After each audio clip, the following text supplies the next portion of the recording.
బాటసారి జంటకు చేరగా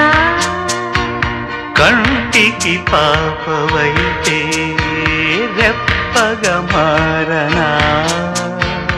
తూరుపు నీవుగా రేపువ నేనుగా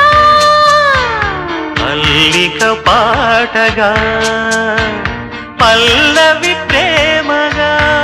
ప్రేమించే పెదవులొకటై పొంగించే సుధలు మనవైతే జగతికే అతిథులే జననమౌదిన ప్రేమ జంటకి